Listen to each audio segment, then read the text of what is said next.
Hello friends, welcome to Avon classes. आज हम लोग हिस्ट्री सीरीज़ का सेकंड पार्ट करने वाले हैं, जो कि आने वाले गवर्नमेंट कॉम्पिटिटिव एग्जाम्स के लिए काफ़ी इंपॉर्टेंट है। हमारे साथ आखिरी तक बने रहिए। और अगर हमारे चैनल को सब्सक्राइब नहीं किए हैं अभी तक तो चैनल को सब्सक्राइब कीजिए। तो आइए देखते हैं आज का हमारा पहला सवाल है, निम्नलिखित में से कौन ठगों के दमन से संबंधित है। तो फ्रेंड्स, सही आंसर हो जाएगा ऑप्शन बी, कैप्टन स्लीमन। उस टाइम भारत का गवर्नर जनरल विलियम बेंटिक था और इसी ने जिम्मेदारी थी कैप्टन स्लीमन को ठग मिली और लोगों का गला काट के और दुर्गा देवी या भवानी को बलि चढ़ाते थे। 1837 आते आते तक सारे ठगों पे कंट्रोल पा लिया गया था। नेक्स्ट, बंगाल से गुलामों का निर्यात किस वर्ष समाप्त कर दिया गया। तो फ्रेंड्स, कब किया गया था? 1789, ऑप्शन बी सही हो जाएगा।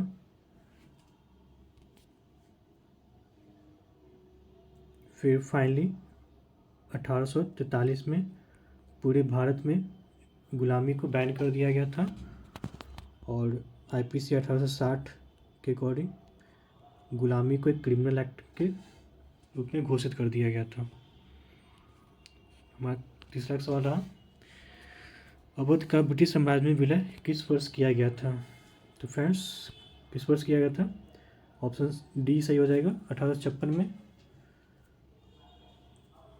उस टाइम वहाँ का नवाब वाजिद अली शाह थे और डलहौजी गवर्नर जनरल था। किस बेसिस पे किया था? तो मैल एडमिनिस्ट्रेशन के बेसिस पे।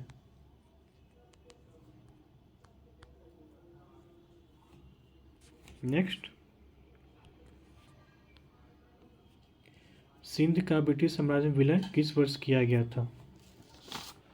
तो फ्रेंड्स, सिंध का विलय 1843 में किया गया था।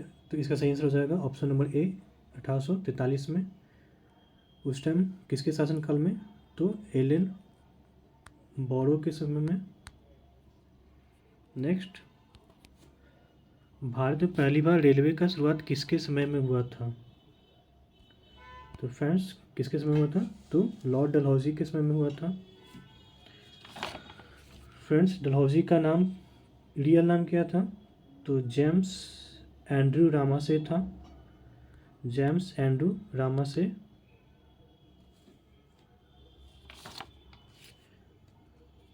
और पहला रेलवे कब चला था? तो 1853 में मुंबई से लेके थाने तक चला था और कंपनी का नाम था great Indian peninsula railway. Friends, Dalhousie का कार्यकाल इंडिया में 1848 से लेकर 1856 तक रहा था और इसने और भी काफ़ी महत्वपूर्ण काम किए थे, जैसे पब्लिक वर्क डिपार्टमेंट का शुरुआत इसने ही किया था। पहला टेलीग्राफ इसी के समय में हुआ था 1851 में, कलकत्ता टू डायमंड हार्बर। और इसने मॉडर्न एजुकेशनल सिस्टम का भी नींव रखा था भारत में, तो इसलिए इसको मेकर ऑफ मॉडर्न इंडिया भी कहते हैं।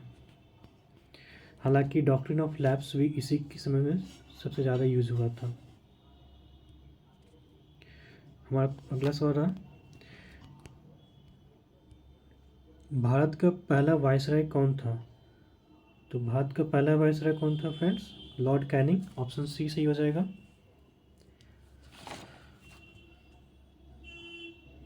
कौन सा एक्ट के अकॉर्डिंग?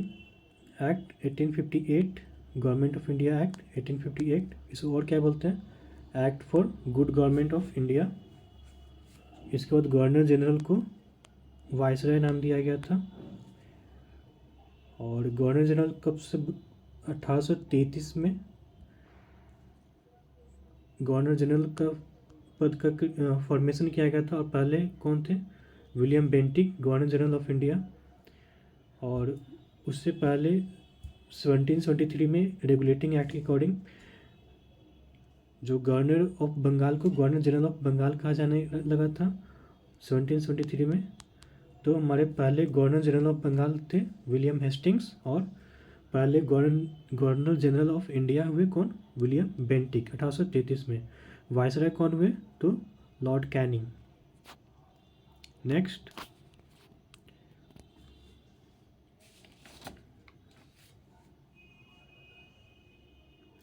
भारत में किस गवर्नर जनरल के ने गुलामी को समाप्त कर दिया? तो फ्रेंड्स, हम लोगों ने देखा था गुलामी सबसे पहले निर्यात बैन हुआ था बंगाल से 1789 में, और फाइनली 1743 में इसे कम्प्लीटली बैन कर दिया गया था। उस time governor general of India कौन थे? तो लॉर्ड एलिनबरो। नेक्स्ट, स्थायी बंदोबस्त किसके शासनकाल में लाया गया था? तो फ्रेंड्स, किसके शासनकाल में लाया गया था? तो लॉर्ड कॉर्नवालिस। सही आंसर हो जाएगा ऑप्शन बी, लॉर्ड कॉर्नवालिस। कब लाया गया था? तो 1793 में। कहाँ पे? सबसे पहले बंगाल एंड बिहार के रीजन में लाया गया था, फिर इसको और भी नॉर्दर्न इंडिया में एक्सटेंड किया गया था। फ्रेंड्स, और दो सिस्टम कौन कौन से इंपॉर्टेंट थे? एक रैयतवाड़ी और दूसरा महलवाड़ी। रैयतवाड़ी के किन्होंने लाया था? तो थॉमस मुनरो का रोल काफ़ी ज़्यादा था। ये मद्रास प्रोविंस में आया था 1820 में। और महलवाड़ी का जनक कौन था? तो लॉर्ड हॉल्ट मैकेंजी 1822 में। और ये नॉर्थ वेस्ट फ्रंटियर प्रोविंस और पंजाब के रीजन में मेनली लाया गया था। हमारा नेक्स्ट रहा क्वेश्चन, वायसराय जिसने अफगानिस्तान के खिलाफ आक्रामक नीति को अपनाया था? तो फ्रेंड्स, सही आंसर हो जाएगा ऑप्शन बी, लॉर्ड लिटन 1878। इसी के शासनकाल में सेकेंड एंग्लो अफगान वार हुआ था। नेक्स्ट,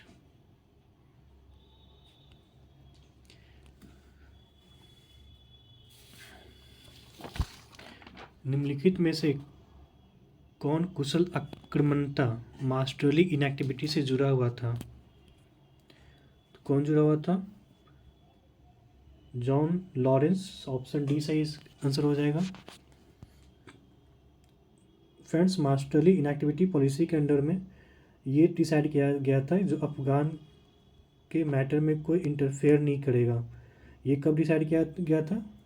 पहले अफगान और एंग्लो वार के बाद किया गया था। कब हुआ था? 1838 से लेके 1842 तक। यहाँ से चला कहाँ तक? 1878 तक इस पॉलिसी को फॉलो किया गया था। जो अंग्रेजी शासन थे अफगानिस्तान में कोई इंटरफेयर नहीं कर रहे थे, लेकिन लॉर्ड लिट्टन ने इसको ख़त्म किया और एग्रेसिव पॉलिसी को स्टार्ट किया था 1878 में। नेक्स्ट, भारत में ब्रिटिश शासन में पहले बार जनसंख्या काउंटिंग या जनगणना किसके शासनकाल में हुआ था? तो फ्रेंड्स, किसके शासनकाल में हुआ था? लॉर्ड मायो के टाइम में हुआ था फ्रेंड्स। और रिपन को क्या बोला था? रिपन लोकल सेल्फ गवर्नमेंट का फादर इसको बोलते हैं, रिपन को 1882 में। और इसी ने पहला फैक्ट्री एक्ट भी लाया था 1881 में।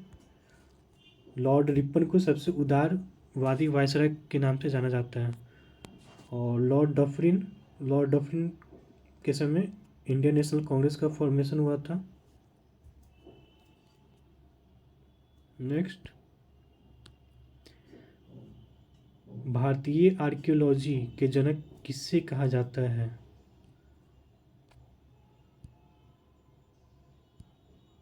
तो फ्रेंड्स, किसे कहा जाता है? अलेक्जेंडर कनिंघम को भारतीय पुरातत्व के जनक इन्हें कहा जाता है। किसके शासनकाल में हुआ था? लॉर्ड कैनिंग के समय इन्हें director general of archaeological survey department का डायरेक्टर जनरल बनाया गया था। और फाइनली भारतीय पुरातत्व विभाग सर्वेक्षण आर्कियोलॉजिकल सर्वे ऑफ इंडिया का फॉर्मेशन 1901 में हुआ था। उस टाइम लॉर्ड कर्जन थे यहाँ के governor general, sorry viceroy. Next,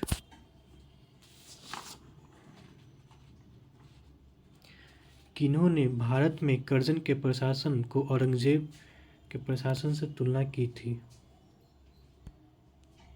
किन्होंने किया था? ऑप्शन बी से होगा इसका, गोपाल कृष्ण गोखले ने किया था। नेक्स्ट, निम्नलिखित में से कौन भारत में इकलौता यहूदी वायसराय था? इकलौता यहूदी वायसराय कौन था फ्रेंड्स?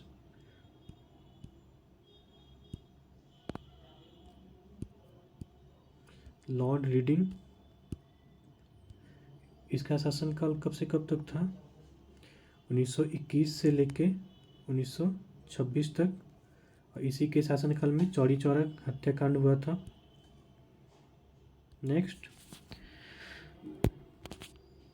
निम्नलिखित में से किसके शासनकाल में भारत की राजधानी कलकत्ता से ट्रांसफर किया गया? कलकत्ता से दिल्ली ट्रांसफर किया गया था। कब? 1911 में। उस टाइम वायसराय कौन था? Lord Hardinge. और 1911 में दिल्ली दरबार लगा था। थर्ड टाइम, उस टाइम जॉर्ज पंचम ब्रिटेन के राजा आए हुए थे, उन्हीं के प्रेजेंस में हुआ था। और जो बंगाल का जो पार्टीशन हुआ था, विभाजन हुआ था, उसको कैंसिल कर दिया गया था 1911 में ही। नेक्स्ट, सर थॉमस मुनरो किस भूमि राजस्व बंदोबस्त से जुड़ा हुआ था? फ्रेंड्स, इसका आंसर है ऑप्शन सी, रैयतवाड़ी सिस्टम। उन्होंने देखा था 1820 में इसे लागू किया गया था मद्रास प्रोविंस में। और सर थॉमस मुनरो के साथ साथ एक अलेक्जेंडर रीड का भी नाम इसके साथ आता है, उनका भी काफ़ी इसमें योगदान था। नेक्स्ट, निम्नलिखित में से किसने poverty and un British rule नामक किताब लिखा था या लिखा है? फ्रेंड्स, किन्होंने लिखा है? दादा भाई नौरोजी ने। कब लिखा था? 1901 में। दादा भाई नौरोजी ने ड्रेन ऑफ वेल्थ का कॉन्सेप्ट लाया था। और दादा भाई नौरोजी के साथ और कौन कौन थे? आरसी दत्त और एमजी रानाडे।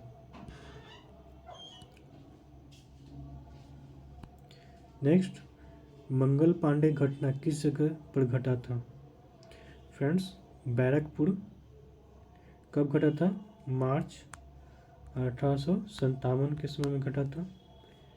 और ये 34th नेटिव इन्फेंट्री के आर्मी थे, ठीक है। और क्यों घटा था? इनफील्ड राइफल के इस्तेमाल की वजह से। और इनफील्ड राइफल कब आया था? दिसंबर 1856 में आया था। नेक्स्ट, आज़ादी की पहली लड़ाई की शुरुआत किस जगह से हुई थी? ऑप्शन सी सही हो जाएगा, मेरठ से स्टार्ट हुआ था 10 में। वहाँ के जो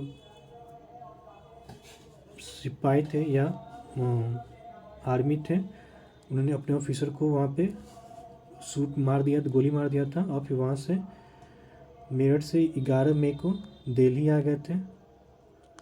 और बहादुर शाह जफर के हाथ में 1857 की बागडोर दे दिए थे। और फिर 1857 का सिंबल क्या था?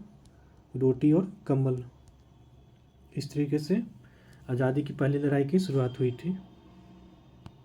नेक्स्ट, 1857 का विद्रोह का नेतृत्व लखनऊ में किसने किया? फ्रेंड्स, ऑप्शन ए सही हो जाए इसका, अवध की बेगम। इनका नाम क्या था? हजरत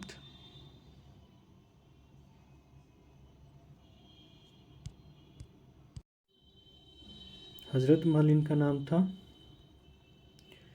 और रानी लक्ष्मीबाई कहाँ थी? झांसी में इन्होंने नेतृत्व किया था 1857 का।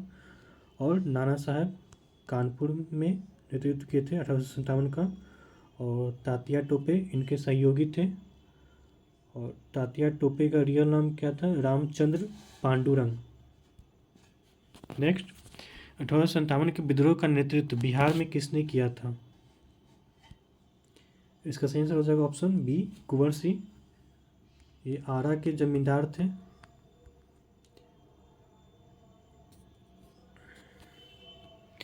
अठारह के विद्रोह के समय ब्रिटेन का प्रधानमंत्री कौन था? तो फ्रेंड्स कौन था? Option B, पल्मसर्टन।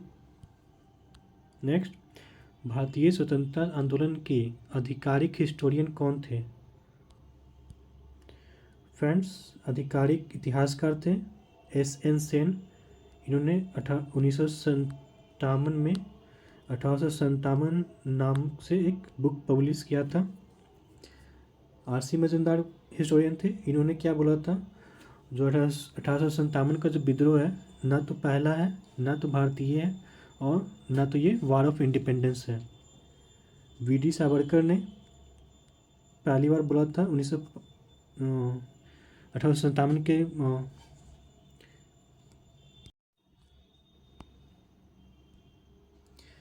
वी.डी. सावरकर ने पहली बार 1857 के विद्रोह को स्वतंत्रता संग्राम के रूप में चिन्हित किया था। नेक्स्ट, रानी विक्टोरिया ने किस तिथि को भारतीय प्रशासन को ब्रिटिश क्राउन के अधीन करने की घोषणा की थी? कब की थी दोस्तों? 1 नवंबर 1858 को। कहाँ पे? इलाहाबाद में। और घोषणा किसने की थी? लॉर्ड कैनिंग ने। नेक्स्ट, हमारा आज का आखिरी सवाल रहा, 1857 के विद्रोह के दमन के बाद भारतीय सेना को पुनर्गठन करने के लिए कौन सा समिति जुड़ा हुआ है? तो फ्रेंड्स, 1857 के बाद अंग्रेज़ों ने अपना आर्मी को काफ़ी पुनर्गठन किया था और अंग्रेज़ों का नंबर काफ़ी बढ़ा दिया था इंडियन के मुकाबले। और जो भी नया बहाली था वो मिली गोरखा, सिख्स और पंजाबी लोग इसको शामिल किया गया था। और इस समिति का जो नाम था वो पील आयोग के नाम से इसको जानते हैं। तो फ्रेंड्स, आज ये हमारा हिस्ट्री का सेकेंड सीरीज़ ख़त्म हुआ। तो आप लोग को हमारी ये एपिसोड कैसा लगा कमेंट सेक्शन में ज़रूर बताइए। अगर अच्छा लगा तो वीडियो को लाइक एंड शेयर कीजिए और हमारे चैनल को सब्सक्राइब कीजिए। Thank you and all the best for your exam preparation.